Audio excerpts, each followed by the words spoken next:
Student tally में आज का हमारा नया टॉपिक है जो अकाउंटिंग और इनवॉइसिंग से डिफरेंट है। तो इसे कोई भी स्ट्रीम का बच्चा कर सकता है, CCFA, FA और HDFA। तो बेसिकली आज का टॉपिक है हमारा प्री डिफाइंड कॉस्ट सेंटर्स। एक हमने टॉपिक किया था कॉस्ट सेंटर्स का, आज हम कर रहे हैं प्री डिफाइंड।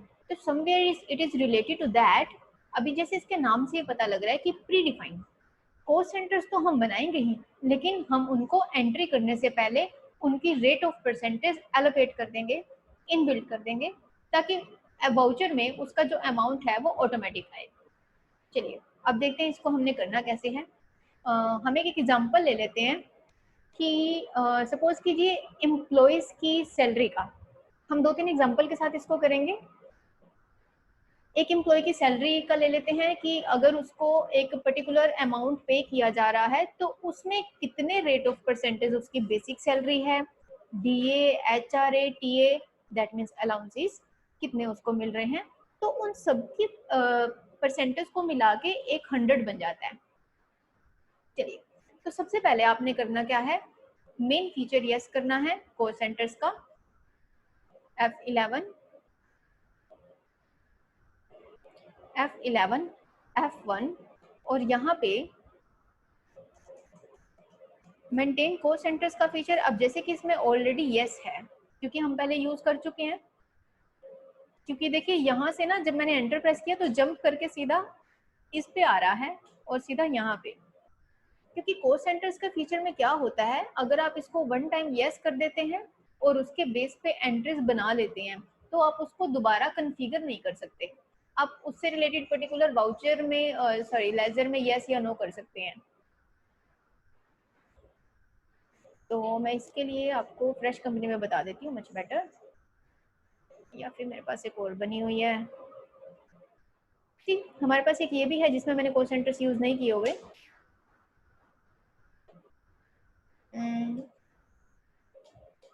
हाँ, अब देखिए यहाँ पे जंप करके आ रहा है क्योंकि यहाँ पे कॉस्ट सेंटर्स यूज नहीं है। इधर से जब एंटर प्रेस किया तो अभी जंप करके उसको स्विच नहीं कर रहा, मेंटेन कॉस्ट सेंटर्स के ऊपर आ रहा है। और यहाँ पे अभी हमें जॉब कॉस्टिंग का देखो नहीं चाहिए फीचर, और यहाँ पे है जिसमें क्या है, maintain more than 1 payroll cost category, 1 and 2, 2 चाहिए बस। इनको यस करेंगे जो कि ऑलरेडी यस है, लेकिन पहले जंप क्यों नहीं कर रहा था, क्योंकि वो यूज थे। अब इसको सेव करेंगे। उसके बाद अभी मैंने जैसे सैलरी का एग्जांपल लिया तो हम पहले बना के लिख लेते हैं सैलरी की category, go to accounts info, go to cost category, then create salary. और इसमें रिवेन्यू और नॉन रिवेन्यू दो हैं। सैलरीज रिलेटेड टू रिवेन्यू तो यस रहेगा। वापिस आएंगे एस्केप से, कॉस्ट सेंटर्स पे जाएंगे और इसको क्रिएट करेंगे। अब क्रिएट में सबसे पहले क्या लेनी है, कैटेगरी, सैलरी और कॉस्ट सेंटर्स।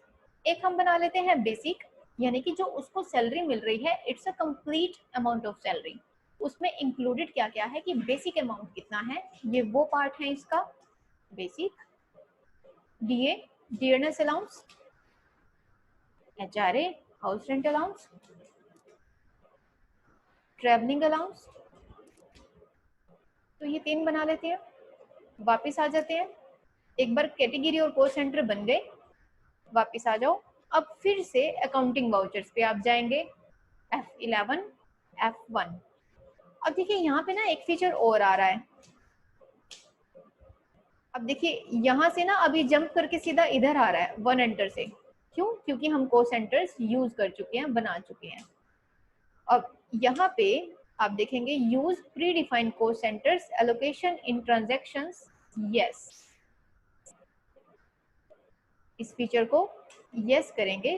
क्लास नेम, अब जिस एम्प्लॉय की आपने सैलरी देनी है,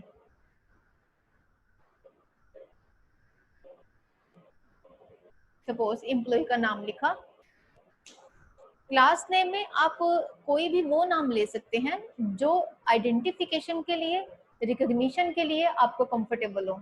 अभी जैसे मैंने इधर एम्प्लॉय का नाम लिखा और यहाँ से ली कैटेगरी, सैलरी और कॉस्ट सेंटर्स। यहाँ पे आप देख सकते हैं परसेंटेज आ रहा है।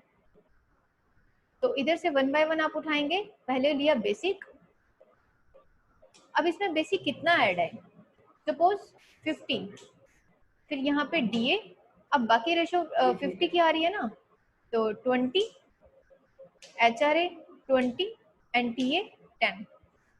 तो बेसिकली इनको मिला के जो इसकी टोटल परसेंटेज है ये 100 बननी चाहिए।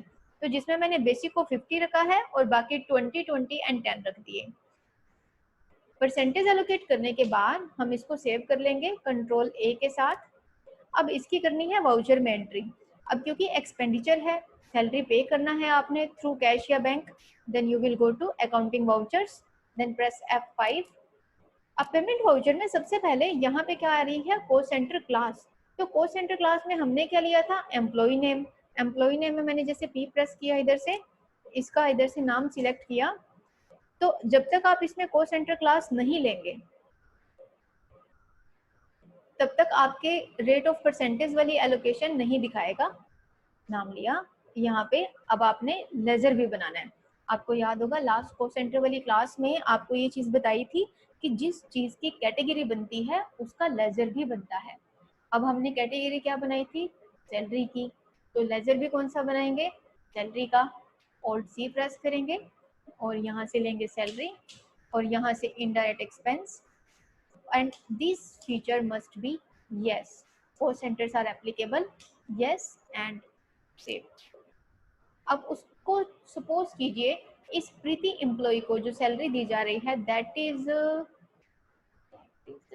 80,000, ओके, एंड क्रेडिट करेंगे यहाँ से कैश या बैंक।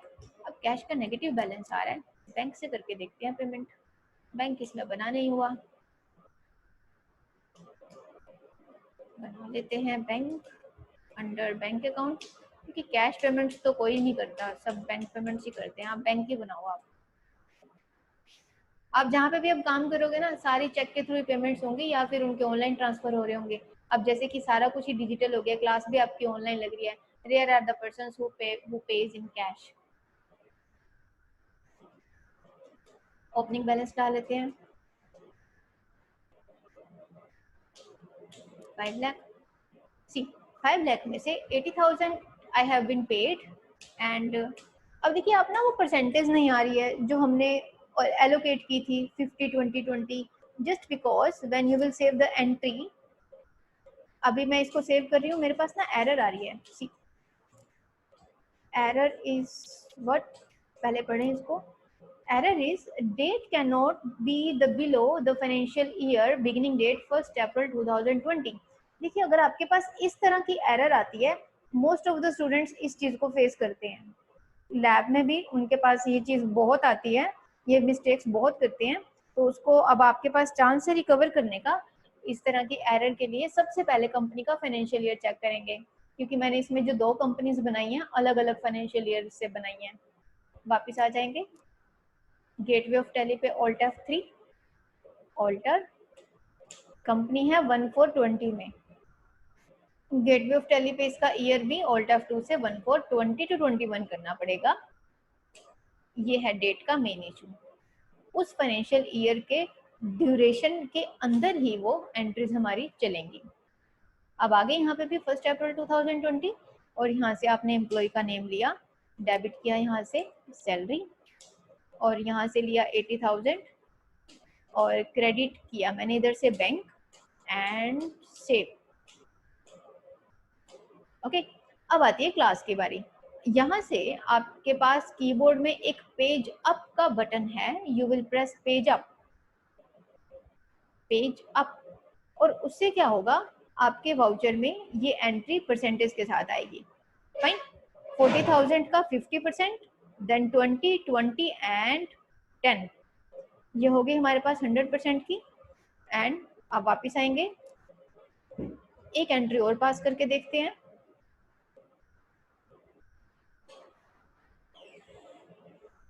तो सबसे पहले कैटेगरी बना लेते हैं। सपोज अभी हम किसी को कमीशन पे कर रहे हैं, okay, accounts info, post category create, commission expense है ये भी। और कमीशन सपोज हम किन पर्सन्स को दे रहे हैं, कोस्ट सेंटर्स में हम उनका नाम बना लेते हैं, क्रिएट, और कैटेगरी में यहाँ पे आपको चूज करना है कमीशन, और नाम ले लेते हैं सपोज ABC XYZ 2%। अब 2% है तो इनकी रेट ऑफ परसेंटेज भी हम एलोकेट कर लेते हैं, F11 F1 and predefined cost centres and to whom the commission is being paid. अभी स्पेसिफाई नाम तो नहीं है क्योंकि नाम तो मैंने कमीशन की कैटेगरी सॉरी सेंटर में दे दिए हैं, तो यू कैन क्रिएट इस category as commission and category is commission. मैंने आपको बताया था नेम इज नॉट मैंडेटरी कि that you must give as per the category और the person's name, it is just identification tool so that you can identify कि आपने जो commission और को सेंटर्स बनाए हैं ये उसके अंडर है। फाइन, यहाँ पे कमीशन एंड ABC, अब सपोज दोनों की 50-50 है, ओके, XYZ की भी 50 हो गया सेव। इसको भी सेव करेंगे या तो एंटर से या फिर कंट्रोल A के साथ। अब इसकी एंट्री पास करते हैं, वाउचर्स में कमीशन पे करना है। अब यहाँ पे सबसे पहले क्लास लेनी जरूरी है कमीशन, और यहाँ पे डेबिट में क्या करना है, कमीशन का लेजर बनाना है, Alt+C, commission under indirect expense and this feature must be yes, cost centres का एंड सेव। अब कमीशन दे रहे हैं suppose 90,000 and through bank and save, save page up करेंगे और ये आ गया हमारे पास 45-45, दोनों का 50-50%। अभी तक हमने जितनी एंट्रीज पास की हैं वो की हैं रिवेन्यू आइटम से रिलेटेड, क्योंकि दोनों ही इनडायरेक्ट एक्सपेंस थे। अभी करते हैं एक non revenue, that means it must be related to इधर एसेट्स और लाइबिलिटीज, और इसको वापस आ जाएंगे यहाँ से। अब सपोज फिक्स्ड एसेट की एंट्री मैं फर्नीचर ले लेती हूँ और मुझे फर्नीचर परचेज करना है लेकिन जिसकी मैंने अभी पेमेंट नहीं की है, क्योंकि आपको प्रीडिफाइंड कॉस्ट सेंटर्स यूज करने आने चाहिए। It doesn't mean that you are paying और यू आर रिसीविंग और entry must be in payment और receipt voucher, it doesn't mean. Predefined cost centers का फीचर यूज करना आना चाहिए with the versatility, with the flexibility, you can use it anywhere. So this time हम entry को थोड़ा सा ट्विस्ट कर लेते हैं कि हमने फर्नीचर खरीदा लेकिन 3 पार्टीज से, ओके, और उसकी पेमेंट नहीं की है, फर्नीचर अकाउंट डेबिट एंड चलिए पहले प्रैक्टिकल करके देखते हैं इसको।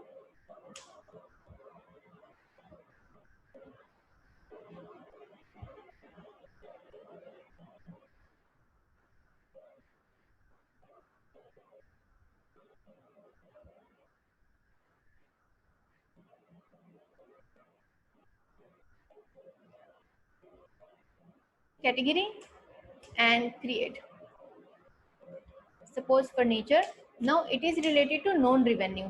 जब तक आप इस फीचर को यस नहीं करेंगे इसमें कॉस्ट सेंटर का फीचर एक्टिवेट नहीं होगा जब आप फर्नीचर का लेजर बनाएंगे, इसलिए इसको यस करना जरूरी है नॉन रिवेन्यू आइटम को भी।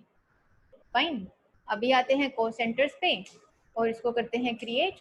पार्टीज ले लेते हैं जिया एंड मधु। एक मिस्टेक इसमें क्या है, आपको ये बनाने हैं फर्नीचर के अंदर और इसमें कैटेगरी हमारे पास ऑलरेडी कमीशन था, लेट्स चेंज, इसके ऊपर जाना है। अभी मैंने कॉस्ट सेंटर को चेंज करने के लिए किस फीचर को यूज किया, ऑल्टर एंड जिया, और यहाँ से furniture category change and Madhu and furniture की 2 कैटेगरीज हो गई। अब एक थर्ड पार्टी बना लेते हैं, क्रिएट। अब categories furniture, third party and save. अब इसकी एंट्री पास करके देखते हैं वापिस। वाउचर्स। अब इसकी परसेंटेज भी पहले आपको एलोकेट करनी है। F11 F1 में pre defined course centres, yes, and class name is and category, जैसे फर्नीचर ले ली हमने, क्लास नेम आप इसी की ही कैटेगरी ले लेते हैं। एंड जैसे जिया लिया, 3 पार्टीज है ना, तो एक से हमने लिया 40, दूसरे से भी 40% और तीसरे से 20% आ रहा है, ठीक है। और इसको कर लेते हैं सेव। और अब इसकी करते हैं एंट्री। यहाँ से लिया फर्नीचर, डेबिट करना है फर्नीचर। अभी सपोज अपने पास है 1 लाख का, 1 2 3 4 5, और क्रेडिट में ले लेते हैं बैंक। क्योंकि मैंने ना क्रेडिट में वो पार्टी का नाम नहीं लिया, जस्ट बिकॉज उनके नाम हमारी कैटेगरी में ही आ रहे हैं कॉल सेंटर्स में। तो अगर आप क्रेडिट में एक पार्टी का नाम लेंगे तो आपके ना प्री डिफाइंड कॉल सेंटर्स का यूज नहीं रहेगा। So just because of this, 3 parties have been allocated in your call center. So I'm paying through bank, and मैंने फीचर इसमें यस किया हुआ है कॉल सेंटर्स का। फिक्स्ड एसेट नो, यस नहीं था, यस किया हम इसको एंड सेव। कैसे किया था यस, ये भी ध्यान से देखेंगे। फर्नीचर के ऊपर जाके इसके ऊपर I just pressed control plus enter and activate this feature and save this, then save and page up. See, 40%, 40% and 20%. Now, how to check these entries in daybook? Related to core centers entry, you can just check in daybook. Go to display, then go to daybook. Then it was related to 1st of April. Then how to check its core centers information? Just press F12. F12 full configuration. Then go to detail. Then bill wise not required and core centers are required, and activate this feature and press Ctrl A. Now you can see the every detail of your single voucher is displayed with core centers. See, voucher and this core centers predefined, basically core centers 1 2 and 3. So this is your detailed description. ठीक है students, अभी आप इस feature को try करेंगे predefined को centres को, और इसका भी जो ट्यूटोरियल है वो आपको गूगल क्लासरूम में मिल जाएगा। और स्टूडेंट्स, कल मैंने आपका क्विज रखा हुआ है 11:30 पे related to bank reconciliation statement. जितने भी स्टूडेंट्स हैं अकाउंट्स के, सभी उसे अटेंड करेंगे। अब आपको मिलते हैं नेक्स्ट क्लास में नए टॉपिक के साथ। Thank you.